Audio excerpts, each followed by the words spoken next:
Hello, and welcome to the virtual Courage Awards Gala. On behalf of the CarePlus New Jersey Board of Trustees, we are honored to be your host for the evening. My name is Lisa Holt. I'm the Vice Chair of the Board of Trustees at CarePlus NJ, and I'm super happy to be here with my little gift of joy.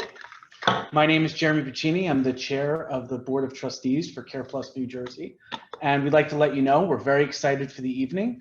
We have our gift box here together with our pamphlet and journal and our sparkling cider. Hope you're joining us at home. Tonight, you will hear how CarePlus New Jersey has had the courage to unite through innovation and leadership, which has been so important during times of uncertainty and isolation. You will learn about how our organization has been spearheading important advocacy for social justice, which will be highlighted by our videos recognizing the 2021 Courage Awards honorees. The CarePlus Foundation has gathered supporters for the last 23 years, offering the opportunity to celebrate the work of CarePlus New Jersey and honor those who go above and beyond in the name of mental health, service, social justice, and community. CarePlus New Jersey provides a national model of integrated behavioral health care, and our mission has become increasingly relevant. As our employees continue to rise to the occasion, the Foundation is dedicated to providing the additional support needed to bring harmony and unity, not only for our communities and those who we serve, but also for our country. We would like to recognize our event sponsors. We are so grateful and we are humbled by their generosity, which has allowed us to come into this evening event knowing it was already a success. To start, our diamond sponsors include OWIDA Foundation, Bergen Newbridge Medical Center, New Jersey Landscape Solutions, Bergen Car Care Center, and Avanti Electrical Services. Our platinum sponsors include Hayes Companies and Brown Insurance, John and Marianne Uzzi, John Johnson Auto Group. Our gold sponsors include Joe and Maria Masciandaro, CarePlus Workforce Solutions, Paradigm Therapeutic Day School, Integrity House, Egon and Marg Berg, Sasco Otterstedt Insurance Agency, Lanzo Plumbing, Columbia Bank, Provident Bank, Insera Supermarkets, and of course, NetSmart Technologies. And our bronze sponsors include Ann Guillory, Cureton Financial Group, and R&J Strategic Communications. Thank you to all of our sponsors. We would also like to recognize the Board of Trustees for CarePlus New Jersey and all subsidiary organizations, including the CarePlus Foundation, CarePlus Workforce Solutions, and Paradigm Therapeutic Day School. Thank you for your service in governing and supporting this amazing corporate structure. Specifically, I want to take a moment to recognize the past chairs of the CarePlus New Jersey Board. Those who I'd like to say are friends of mine, including colleagues, and those who have demonstrated loyalty and longevity in their service. Laura Ciclari is the past chair, who currently serves as liaison for the Marketing Committee and as a member of the Executive and Governance Committees. Bill Weiss was the chair before Laura, and he currently serves on a litany of committees, including Marketing, Advocacy, Governance, and the Nominating Committee. Thank you both for your leadership. Of course, we also need to give a big thank you to everyone on the Gala Committee who always helps to bring our event to the next level, even in the virtual world. And of course, this event would not be possible without the CarePlus development team, Liz, Carrie, Christine, Jeremy, and Caitlin. You should all be proud seeing the pieces come together. The format for tonight is a little different than last year. We will be streaming the event for a full hour with some of our guests in the Zoom room and others watching on Facebook Live. Wherever you are tuning in from, you will join us on a journey through the presentation of our scholarships, honorees, and more, with short breaks giving you the opportunity to bid on the silent auction, purchase 50/50s, or make general donations to the CarePlus Foundation. If you are watching with us via Facebook Live, please know it is not too late to sign up on GiveSmart to join in on more of the fun. The CarePlus Foundation supports the life-saving programs and services of CarePlus NJ, further enhancing the quality of life for those in our services. With your support, we are able to provide urgent financial assistance for many needs, including access to therapeutic support for children and families, essential medication management for mental illness and addiction, support for rent and utility bills to avoid eviction and homelessness, grocery and personal care support for those in services as well as our staff, supplementing telehealth initiatives to provide remote services, and providing basic technology needed to maintain connections, especially through this pandemic. In addition to this essential financial assistance in urgent situations, the CarePlus Foundation also offers the annual scholarship for those seeking to advance educational goals and professional development.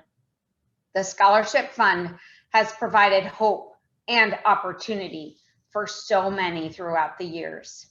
To kick off our program tonight, we're going to start with our scholarship presentation. The hallmark portion of the Courage Awards Gala is always an amazing reminder of the impact that the CarePlus Foundation has. We are so happy to be offering 54 scholarships to well-deserving individuals who come from all walks of life. Let's hear from the 2021 Selma Dubnik Scholars who are graciously sharing their CarePlus stories with us here tonight.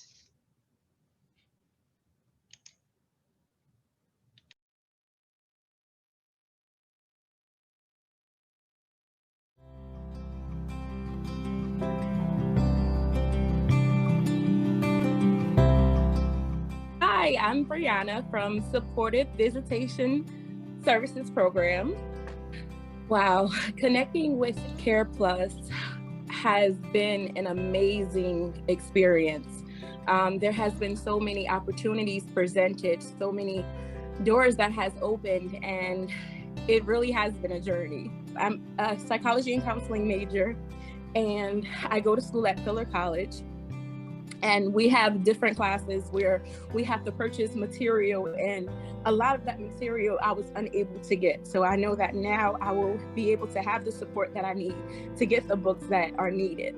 Hi, my name is Kamal Qureshi, and I'm currently involved in the LifeStep program. So I'm really honored and valued that I'm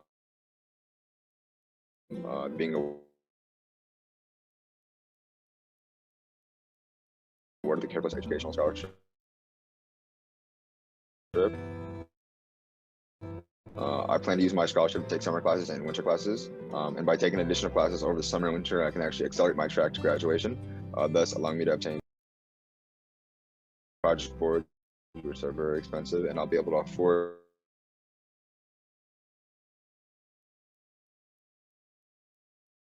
licensed keys from our architectural programs. Hi,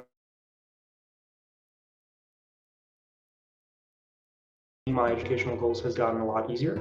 I plan to use my scholarship for paying for summer courses this year, but I've in the past used it to pay for room and board costs and regular tuition as well. Being awarded the CarePlus scholarship, it was like a blessing. It was truly a blessing. You know, I remember my worker telling me about it, and the entire time with the application process, the submitting the required information, I was like so nervous, but I was praying. I'm like, oh God, please help me get this, you know, and to be awarded, it made me feel really good, you know, because because this journey, it has been very long, very challenging. And to be able to get this support with this scholarship is such an amazing feeling. I connected with CarePlus at the start of my my third year here at NJIT. So my casework coordinator has influenced me in many ways. You know, she's taught me the importance of organization, preparation, and communication, and she's really helped me make an outstanding resume as well as cover letter, and she's helped me apply to several scholarships. And because of this, I've excelled tremendously this semester in terms of my grades and my overall involvement in school, as well as my professional life. So the people I've worked with through the CarePlus programs have always helped me along with my health journey, whether it was helping me with treating my learning disability or helping me with grief counseling. So I connected with CarePlus through the Homeward Bound program through my caseworker, Melanie Pacheco, who helped me with life skills that I needed before going off to college. I also found help with outpatient services as well. And this has helped me immensely in having a successful college career. Even though we're not able to meet in person, there is still the connection with outreaching. You know, there is not a complete isolation or a forgetting. You know, sometimes when you're alone, you can be like, oh my goodness, I feel forgotten. You know, where is everybody? One of the challenges using technology has been the isolation, just not being able to fellowship and be around people in the community. You know, there's a difference with being on video versus being in person. One of those benefits is being able to still connect and to still reach out to people who are there to support you. So I think one thing is, I guess, motivation. You know, a lot of people, because of COVID, don't really have that, I guess, drive to complete the work or get it accomplished. But for me, I've kind of used this as an advantage. I've really honed in on my job skills this semester. You know, having access to technology has impacted my life in numerous amount of ways. Most prominently, education. And, you know, because of COVID, we're totally reliant on virtual classes and staying connected to the internet. And my specific educational program is based off a curriculum that is mostly digital. So because of technology, I've learned many new softwares such as Revit, AutoCAD, Enscape, Rhino, and the Adobe suite. And, you know, moving forward, I only hope and aim to learn even more programs. So staying connected has always been very important for my treatment. In the wake of the global pandemic, I really thought my treatment was going to be disrupted and that I wouldn't be able to see my caseworker at all. But CarePlus has always made sure that I had adequate access to my providers and caseworkers. They've always been there for me when I needed it, even through the pandemic, and they've helped me with healthy relationships with my friends, family, and also doing well at school. My hope for the future is to one day open up a rehabilitation center for women who struggle with mental illness and addiction. These women, they need the encouragement, the support, the motivation to get out of that dark place that they're in, to be able to return to their families, to be the mothers, the wives that they were created to be. Oh my goodness. Because you know what? It's like, I have never, I have had people ask me my major, you know, but to be reminded of what my dream is, you know, it really is a big deal for me. Where I'm from, there's not so much support. You know, people hear that you're doing great things and, you know, instead of them saying, okay, that's great, you know, they add the negativity saying, you know, are you sure you can do that? So to be able to express this freely is such a big thing for me. So, I'm sorry, I don't mean to be so emotional. So I have a couple of goals. In terms of my, I guess, professional goals and my goals here at college, you know, I plan to graduate debt-free. I plan to graduate with a job set up post-graduation. In terms of personal goals, I plan to use my experience to inspire my two younger sisters to attend college. You know, we're the first in our family to attend college, so this is something that really means a lot. It's really important to me. I really want to thank Courtney. She's been an amazing worker so far. We've done a lot of work, we've gotten a lot accomplished, and I don't think I'd be here without her. She's taught me a lot in terms of just, you know, how to stay organized, how to present myself, as well as what to do, and, you know, just how to stay on top of things. And I just want to thank CarePlus for this amazing opportunity that will help me chase my academic and professional goals, as well as, you know, inspire my siblings and others alike in my situation. So my hope for the future in the short term is to retain my undergraduate degree so I can continue on to law school in the hopes that I'll be able to help other foster youth through the legal system, which also helped me immensely when I was in the system as well with my needs. So I just really want to say thank you to Carrie Diamond. She was there helping me a lot through a period of transition in terms of aging out of the foster system, and she was really a great help. To Miss Miriam and to all the CarePlus staff, thank you so much for this opportunity. Thank you for your support and your encouragement throughout this journey. And I look forward to obtaining all the things that you guys have to offer.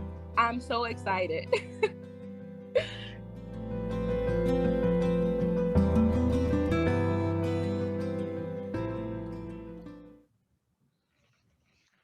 Wow, that is what this is all about.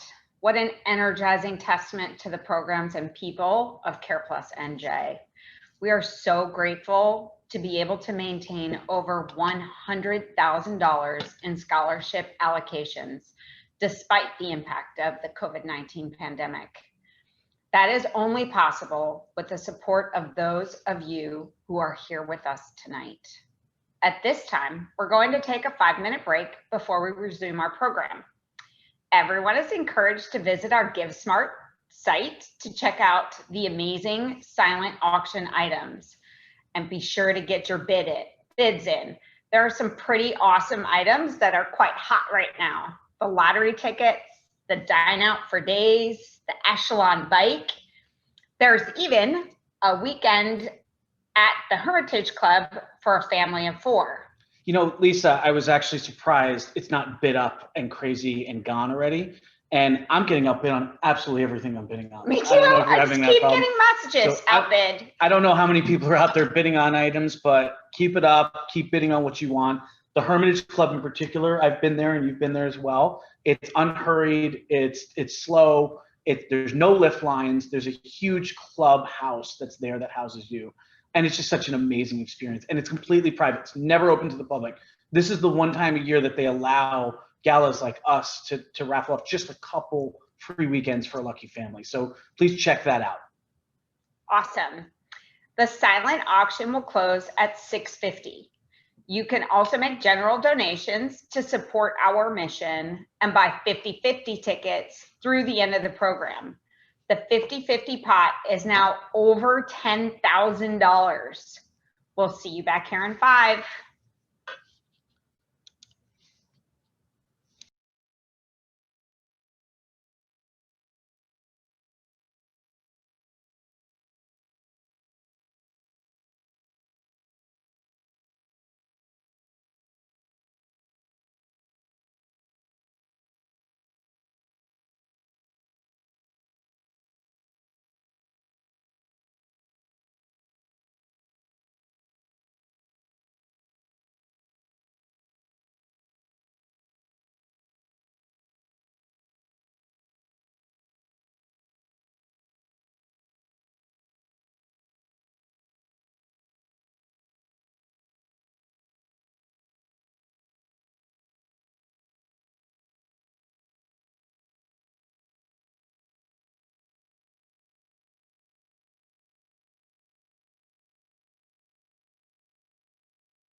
Hi, welcome back, everybody. Before we go on, I just want to give a shout out to my wife at home, Melissa. She's our rock.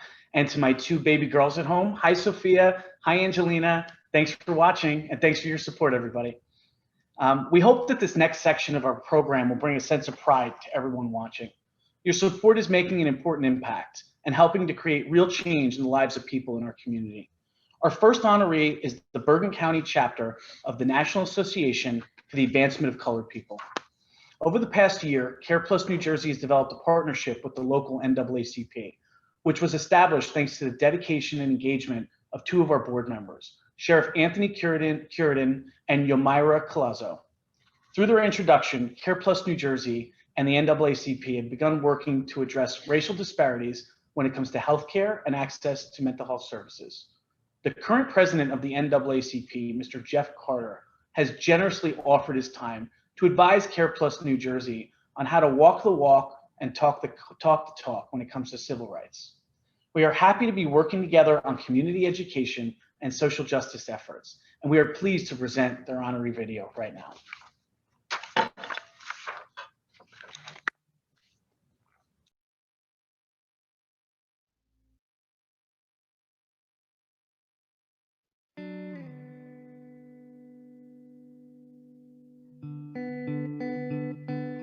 Well, the mission traditionally of the NAACP is to ensure the political, educational, social, and economic equality of rights for all people and to eliminate race-based discrimination. We, with the permission of our state president, have pivoted a little bit as the pandemic broke out, and with people needing food and housing and things of that nature, and the schools, we're still doing civil rights, but we're, aiding the schools and making sure that lunch programs were solicited to all kids in Inglewood, Teaneck, and Hackensack. And we partnered with the Sheriff's Department. We gave out over 250 turkeys. We gave out 40 pounds of fresh vegetables and fruits. We did an angel tree project where, again, partnering with the Sheriff's Department, we got a list of all the, people incarcerated who were in Bergen County who had children.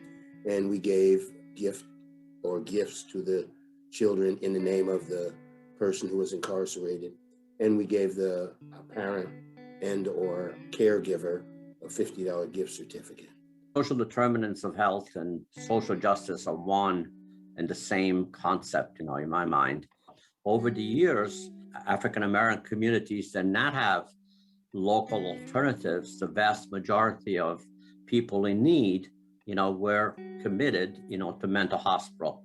Pretty much the same thing is happening these days around substance abuse disorder. So it creates the impression, the whole segment of the population is more ill and more dysfunctional, while the truth is that poverty, housing, access to services is the cause for the deterioration of their health. We have a drug rehabilitation center. You see in the room, you count the numbers and you can look at the disparity. But having that discussion, having that information available helps us to correct it. And that's what I enjoy. I have firsthand information from a practitioner standpoint, coupled with the opportunity to sit at the table with the fellow board members of CarePlus. Over the summer, we were looking at a Get Out the Vote campaign. And so Mr. Carter right away agreed, and in September met with our group. And what was interesting is that he not only spoke to us about the mechanics of getting out the vote, but then he took us through the history of the need to vote. You all do an excellent job with mental health. And you all, I've talked with you all on voting and some other issues, but one of the things that's important is diversity, not only in your staff, but diversity in your board members and diversity in your leadership. I've also spoken out because in Bergen County, we don't have any Black chiefs or Black deputy chiefs, and the officers and police, not only police department, but fire department and the city department should meet the demographics of the town. So one of the things that I've been most proud of, and I wouldn't expect any less of Sheriff Cureton, having been in the position 7 years before me, was he's diversified the sheriff's department. And when people can come and see people who look like you, it usually makes the situation less tense. When you see somebody who doesn't look like you and doesn't understand you or doesn't speak your language, right there, that throws up a barrier and potentially can make an issue where there are no issues. So the wall has to remain down, and there has to be willingness to come to the table and have the discussion. These issues are not going to leave us. So we have to be proactive on each side and say, okay, let's talk about it. Let's address it. We may not like talking about it, but the only way we're going to fix it, we have to hear the concerns of this side. You have to hear the concerns of law enforcement, the willingness to come to the table and talk about systemic racism or bias. There's bias on both sides of the table, but there has to be a willingness to come to the table and have that discussion. And I see that as being the biggest barrier when you talk about outreach to, right now, community of color who are faced with issues with the law enforcement community and vice versa. We're talking about substance abuse as well. We're talking about children advocacy programs. We're talking about employment. We're talking about entitlements and where can we find them. But I want to stress again, what I really like that they wanted to bring to the table is bringing a mental health care educational component to healthcare providers. Because a lot of times healthcare providers, they leave that piece out. And I like it that their health group is saying we need to reach out to hospitals and then educate them on mental health in general and how to spot what mental illness is and when a person needs to be referred to an agency like CarePlus. So I think it's a really good synergy that we're creating. I think the partnership with the NAACP is an excellent example of community collaboration and psychoeducation. You know, we as CarePlus can inform people about the realities about mental disease or substance use, and the NAACP can be our conduit to the general community to make sure that this information is provided to them so they can make the best choices for their care. It's that communication, engagement, door is open, come on in, talk to us, call us on the hotline. We're there to address your concerns. And CarePlus has demonstrated that in terms of being so multifaceted. So there are populations that we want to, as CarePlus NJ, reach out to and make sure that they're provided with the appropriate services, not always knowing how to reach that particular population. So with the NAACP, they're putting us in contact with community groups, with churches, which has always been a huge support. And so CarePlus has platforms, we have programs, we have subject experts in various topics, and the NAACP has the wherewithal to do the advocacy to bring both groups together. So it's exciting.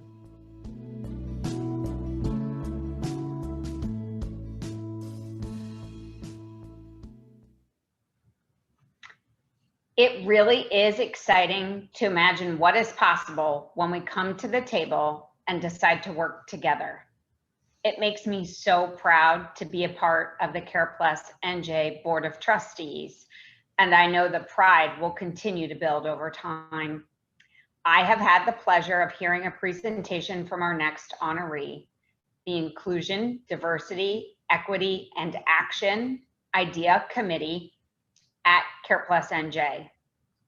We know that many organizations have put out statements and taken an honest look at their operations as a result of international attention to racism and bias.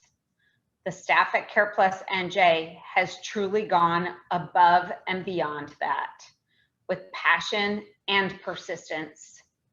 Their grassroots efforts have identified areas for improvement, not only in regards to diversity, equity, and inclusion, but also for the organizational culture as a whole.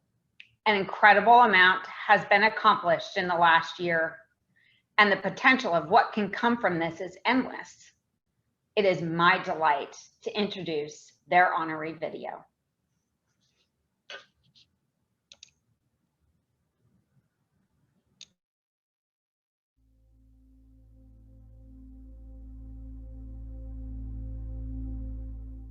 I want to be on the right side of history. I want to be able to make a change.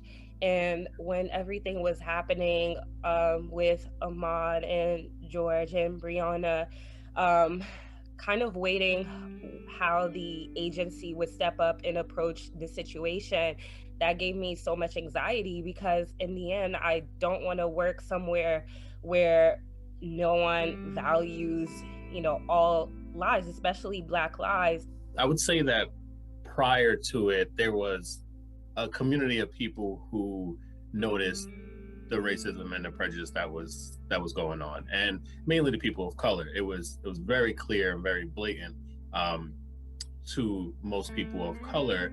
And then after the murder took place, it was like everyone else started opening their eyes to it. I saw an article that said something along the lines of, "Dear white people, your Black colleagues are not okay," after the murder of George Floyd.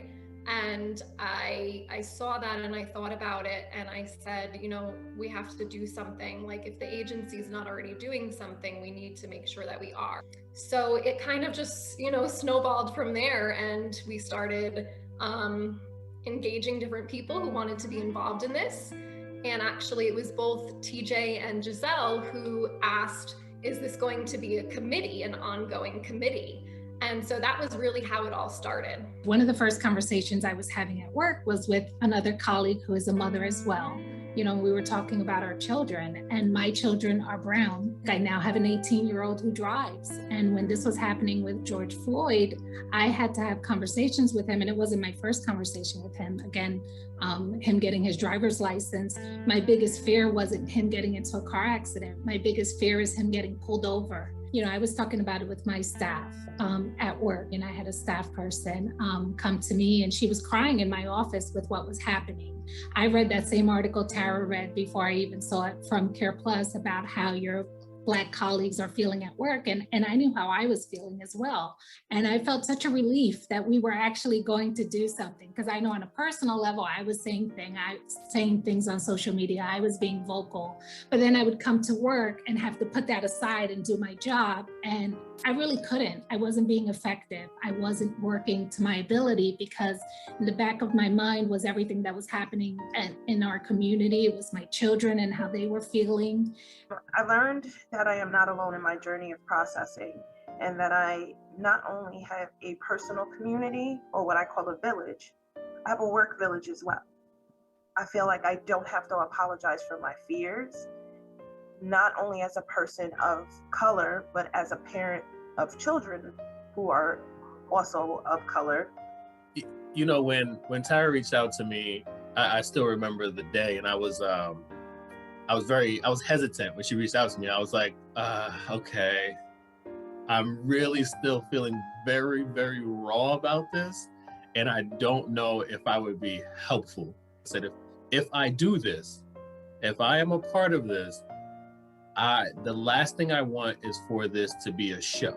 I was like, if we're going to do this, then this is something that we have to do. We have to be active, and we need to be pushing the envelope. And when you're doing that, you tend to make people uncomfortable and angry. And I was 1000% for that.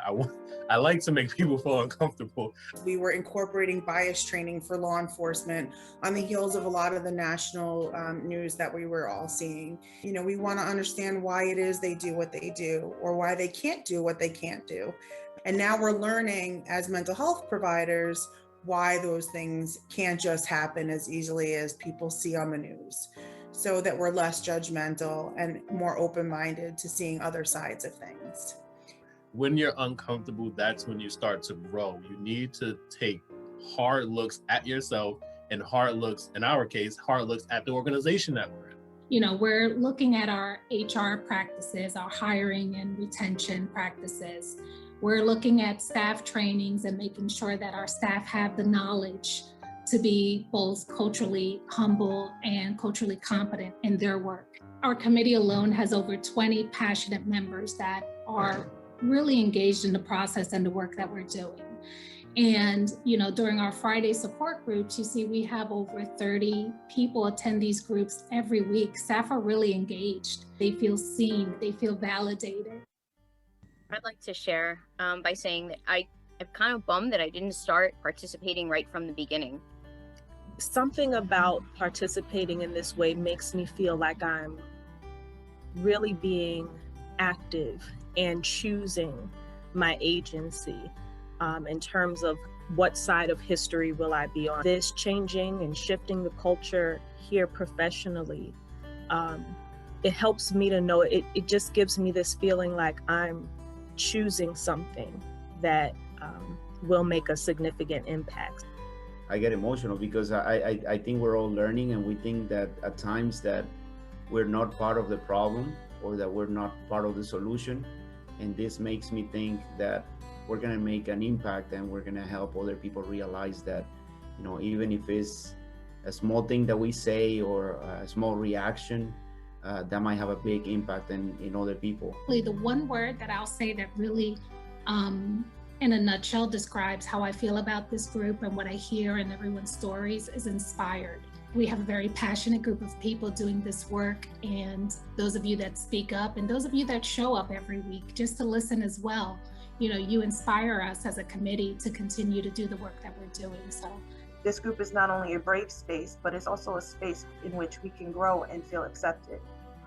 It could be a little intimidating, but the fact that management is here and shows up and expresses their feelings and tells their stories helps me as an employee feel a little more comfortable. We're dealing with management, non-management, and sometimes it is hard to open up. But I think we've created a brave space where we can. We have a lot of commonalities, right? I'm hoping as we continue this process that more people will feel comfortable opening up and expressing themselves, because I really feel there's no judgment here. And that's what makes this such a good outlet for us. One of the things we're looking to do is make sure that all management is trained on how to address these issues with our teams, because that's how we continue this. It's not just, you know, our support groups, which are extremely beneficial, but not everybody in the agency gets to attend those support groups. There's going to be more that needs to happen, right? Like we're going to have offshoots of our subcommittees, of our support groups. Like I'm starting to see now like so much more that can be built from this. And I think it's necessary, and I definitely think it's needed. It's still a challenge, and it's still going to be a challenge, and it's very beneficial to have the community that's there to help. Clearly, this isn't an overnight process. You know, there's a lot still to be done, and we're just chipping away at it. And I think over time, with each, you know, agency and each department's participation and all having the same end goal in mind, I think we'll be able to achieve it. You know, it's just a matter of time. When we started the support group, I knew it was going to be very helpful in those times, and things kept happening. The need for the support group kind of grew stronger and stronger. And it's interesting because if those things continue to happen, then there is a need not only for our committee, but for our support group. It is a very unique space, and it is a space where you know, people come together and share in these vulnerable moments and these vulnerable feelings that they're having. You know, growing up in the 60s, things were in some ways seemed to be a little simpler. And learning all of the various terms like microaggression, I mean, it's been very helpful for me to learn the terms and what they mean. It's a very different way of seeing things than I grew up with. I'm so grateful that this committee was started, that these weekly support groups are still continuing, because whenever I get anxiety about what's going on in the world, I know at the end of the day, I can look forward to Friday. So I'm really thankful to be part of this committee and to continue to be the change instead of talking about it, actually feeling like I'm doing something. It's because of all of you that we do this. You know, if no one showed up week after week, it would be really hard to do the things that we do. So yeah, thank you all for showing up and you know, caring as much as we do about this and really showing that. that gives me great joy and fulfillment in my heart. So thank you, everyone.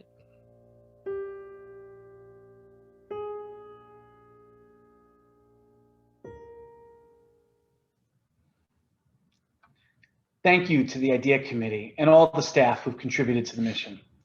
The Board of Trustees full-heartedly supports the efforts of the IDEA Committee, and we humbly celebrate the leadership at CarePlus New Jersey that has allowed for this groundbreaking and innovative development, which will surely benefit and serve many individuals and families within CarePlus New Jersey and beyond. The President and CEO, Joe Masciandaro, often says that the CarePlus enterprise is designed to be a social utility. One of our major values is to be able to provide people with the support and services that they need, regardless of their ability to pay, which is one of the reasons the CarePlus Foundation has been a key component in our corporate structure. A few years ago, we established a scholarship in honor of Joe, his legacy, and his visionary leadership. The Masciandaro Scholarship is awarded to a CarePlus employee that demonstrates these qualities and a commitment to furthering their professional development. This year, the Joe Masciandaro Scholarship has been awarded to Thurmond Gillis Jr., or TJ. We just heard from TJ in the video, as he has been spearheading the effort as co-chair of the IDEA Committee. It's important to note that committee members make themselves available while balancing their job responsibilities as full-time employees. TJ is the program manager for Coordinated Specialty Care and NJ Promise, which are two programs that address early signs of psychosis and first break psychosis for children and young adults. He leads a team of professionals who are providing much needed support and services for vulnerable individuals and their families. In addition to this full-time management and his role on the committee, TJ also serves as a trainer on microaggression. Just yesterday, he debuted this training for law enforcement and mental health professionals via the Bergen County Crisis Intervention Team. This is an incredible mile marker and achievement, as it was one of the first objectives set forth at the inception of the IDEA Committee, and it truly ties in tonight's theme, the courage to unite. We are so pleased to recognize Thurmond's courage, leadership, and dedication by supporting his efforts as he completes his full licensure in professional counseling. That's awesome. Congratulations, TJ. At CarePlus New Jersey, we are advocates of mental health, which is always integrated in social justice. We've all seen the injustices in our community. We are dedicated to being a part of that change. We are extremely proud to be an example of courage, hope, collaboration, and cooperation in our Bergen County community. To the people of CarePlus that are watching, thank you all so much for what you do. It'll be time in a moment for another break, but before we do, Lisa, it looks like you bought these gift boxes and I see some chocolates here. You think we should just I think it's time for some give it a chocolate. shot? If anybody at home got these as well, join us. Just take a bite of these. Let's. Yeah, so good. Mm-hmm. Do these fit in my diet, Lisa? No. They don't? Oh, okay. Time for your break. Whatever. Taking a little break tonight. So, sorry. This is your final chance to get your bids in on GiveSmart for the silent auction, which will close at 6:50. A couple things I want to spotlight. Now that I'm watching GiveSmart for this past 40 minutes, things are starting to skyrocket. So now either something we said before or you guys are starting to pay attention. Keep an eye out on the B&M hosted dinner at home, which is awesome. I've eaten at B&M before. He's actually catered some of my home parties, and it's great. Keep an eye out for the Kate Spade purse. It's really not my color. Oh, yes, it is. might be Jeremy, it would Moyo. look great with your outfit. The Toshiba laptop and the double stroller actually would be right up my alley. Yes, So it would. that'll be perfect. So you can also make general donations to support our mission. You can buy 50/50 tickets through the end of the program. The 50/50 pot is now well over $10,000. Looks like it's at $12,790. Yep. Congratulations. It's awesome. We'll see you back here in 5. At that point, we'll have a special ask from the chairman of the CarePlus Foundation, John Uzzi.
Hello, everyone, and thank you for rejoining us this evening, and thanks for being here for this exciting event. I'm John Uzzi, and I have the honor of being chair of the board for the CarePlus Foundation. As you've heard tonight, the CarePlus Foundation supports the life-saving programs and services of CarePlus New Jersey, enhancing the quality of life for those who use CarePlus services. The foundation funds the scholarships awarded tonight, as well as providing medication assistance, housing support, technology needs, transportation, community education, advocacy, and much more. Tonight's theme is Courage to Unite, which has been woven into the 2021 Courage Award honoree stories. Mr. Carter from the NAACP talked about the importance of representation when it comes to demographics for social support services, including law enforcement and board membership. The IDEA Committee has uncovered the need to increase representation within CarePlus, specifically for historically excluded groups. The HR Subcommittee found that there are additional barriers that may prevent employees from pursuing higher education and licensure, which contributes to the lack of representation in our clinical teams and leadership. Therefore, we have decided to expand the Joe Masciandaro Leadership Scholarship to increase opportunity for developing leaders. We're setting a goal tonight of raising $5,000 in this special ask, so we can increase the number of scholarships awarded starting next year from the one that we did this year to 2 next year and beyond. In a moment, we'll be putting a thermometer up on the screen, and those of you who've been here before know this is the audience participation part of the program. I'm going to ask you to make one final donation for the night by responding to the text message you receive on your phone. As you see, we have some generous donors who've seeded our pot. We're already at $1,125 toward our goal of $5,000. As a nonprofit behavioral health organization, CarePlus New Jersey isn't able to offer as much tuition support as we would like for our staff. The scholarship gives us the opportunity to recognize those who seek to advance their career, and those employees are the future of this great agency. Please take a moment, see what you think you can do, and send a gift to this well worthwhile scholarship award in honor of our CEO, Joe Masciandaro, and more importantly, for development of future leaders for CarePlus New Jersey. We're already up to $1,700, almost $1,800. Thank you all so very much. Tonight, Masciandaro Leaders Awardee, TJ, is a great example of the CarePlus philosophy of personal extension and commitment to care. He led the development of the IDEA Committee with vulnerability and fearlessness, simply because it was the right thing to do. His personal extension has lifted the agency to an even higher level of excellence, all while balancing his advanced studies and with a new baby on the way. I see many more gifts coming in. Thank you so very much. We're over $2,000. We're well on our way to our goal of $5,000. Anything you can do is appreciated. Be assured that your donation will make a real concrete difference in people's lives.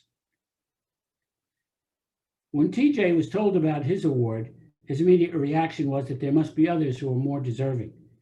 While we assert that TJ has gone above and beyond to earn the award this year, we agree that more CarePlus employees deserve the recognition and support.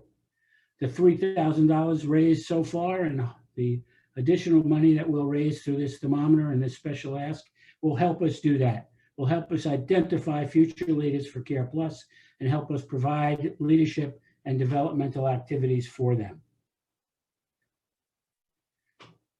These scholarship funds help us to invest in our staff, many of whom are training thousands of individuals and professionals in the community.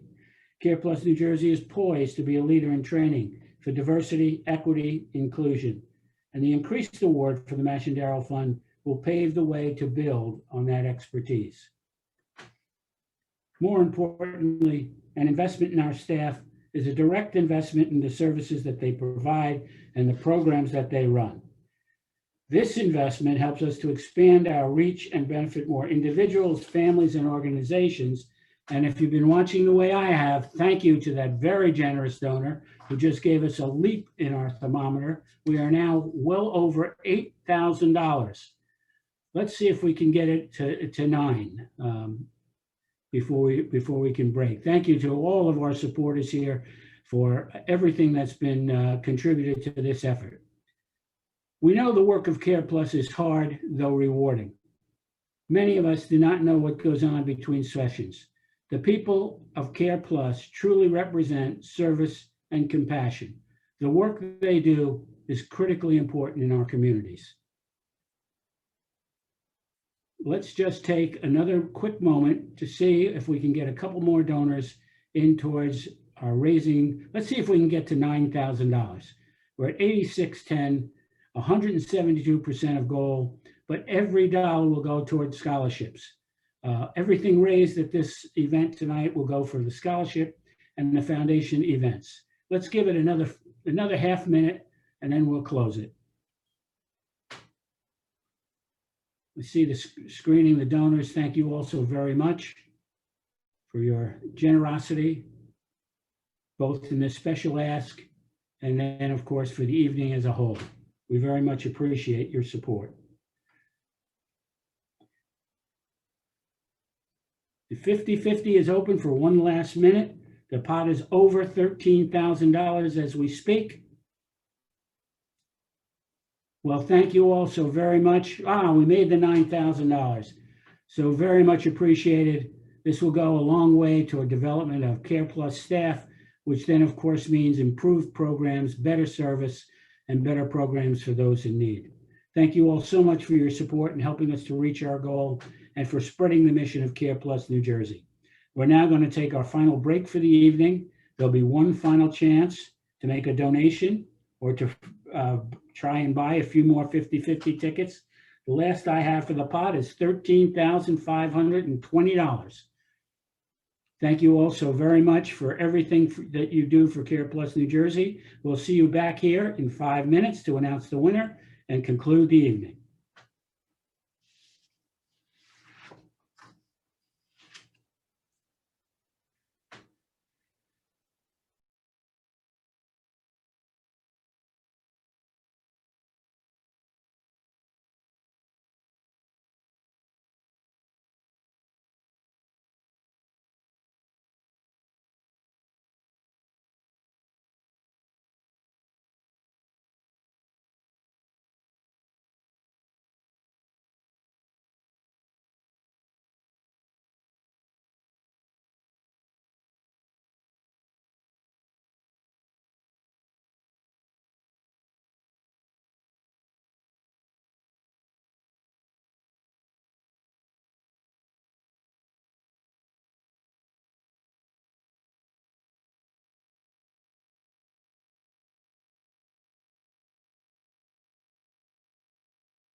Hi, everybody. And now the moment you've all been waiting for, with a final pot of $13,520. The winner of the 50-50 is my friend and CarePlus employee, Melissa Sampat. Congratulations, Melissa. Time to break open the sparkling cider. That's awesome. Wanted to give a little shout out to my brother, Greg, who at 52 is jealous of the 2-year-old. And to all of our friends and family, all of you for joining us. Thank you so much for your attention and engagement for this amazing event. We're so happy to be able to gather together, and we can't wait to start planning to be back at the Venetian live in person for the 2022 Courage Awards Gala. Thank you so much and have a fantastic night. Have a nice evening, everybody.